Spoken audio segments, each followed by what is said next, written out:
কৃষ্ণ বলে তো দূরের কথা, আমায় কেউ কৃষ্ণা বলেও ডাকে না। আমি এক কালো চামড়ার মেয়ে। আমার বাবার চোখে ঘুম নেই। আমার মা আমাকে গাল দেয় পোড়ার মুখে। পড়াশোনাতে খারাপ নয় মোটেও, কোনোদিন ফেল করিনি। বাংলাতে আমি অনার্স।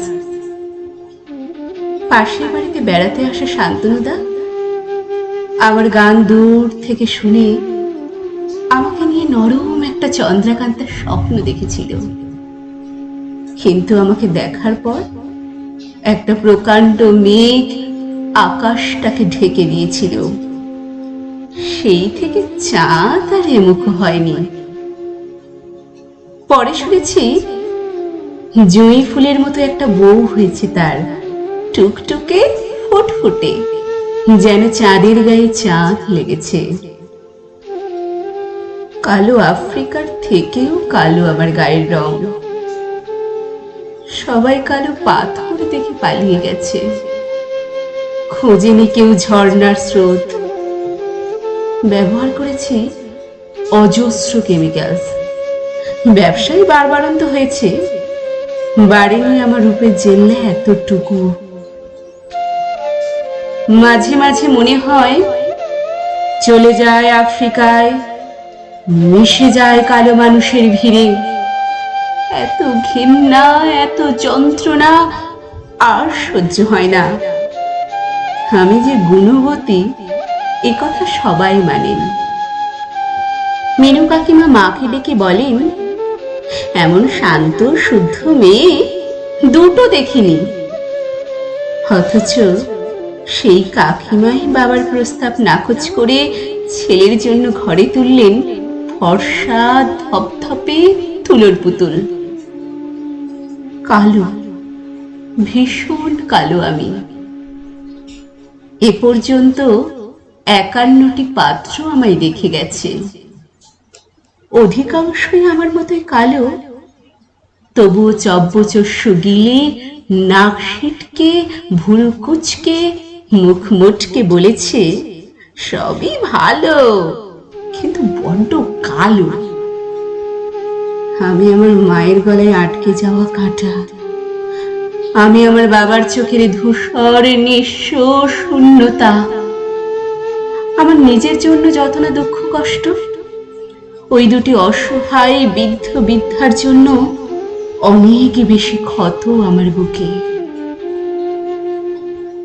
কখনো ভাবি নিজেকে চূর্ণ বিচূর্ণ করে দিই, ছিঁড়ে ফেলি সার্টিফিকেট, তারপর কালো রাতে কালো ওড়নার ফাঁসে ঝুলিয়ে দিই কদর্য দেহটাকে। কিন্তু আমি পারি না। আমার বাবাকে আমি ভীষণ ভালোবাসি, আমার মাকে ভীষণ ভালোবাসি। জন্মে তাদের সুখ দিতে পারিনি, মরে তাদের মুখে চুনকালি মাখাতে পারবো না। যদি মরি, আমার ডেড বডি নিয়ে রাজনীতি হবে।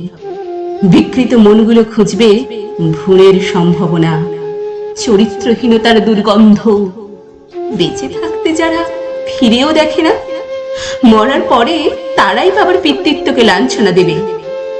তাই আমি স্বার্থপরের মতো মরতে পারবো না। আচ্ছা মা, যদি সেই ছেলেটা আবার আসে, সেই ছেলেটা, তাদের তাড়িয়ে দিও না, হোক না সে বেধর্মী বেজাত। আমি বাঁচতে চাই মা, বাঁচতে চাই। তার চোখে রবি ঠাকুরের আলো, আলো ভুবন ভরা, আলো আবার আলো। মাগো, দেখো সব অন্ধকার দূর হয়ে যাবে। লোকে কি বলবে ভাববে বসে বসে। মা, রাজি হয়ে যাও, তোমরা তো চাও আমি সুখী হই। সে বলেছে, আমার গানই তার মুক্তির আকাশ, আমার কবিতা তার শুদ্ধতম বাতাস, আমার কণ্ঠ তার এগিয়ে যাওয়ার প্রেরণা। মাগো, কথা বলছো না কেন? তুমি কাঁদছো কেন মা? আজকে চিঠি এসেছে। কার? দেখি। হায় রবীন্দ্রনাথ, তুমিও শেষে ছলনা করিলে।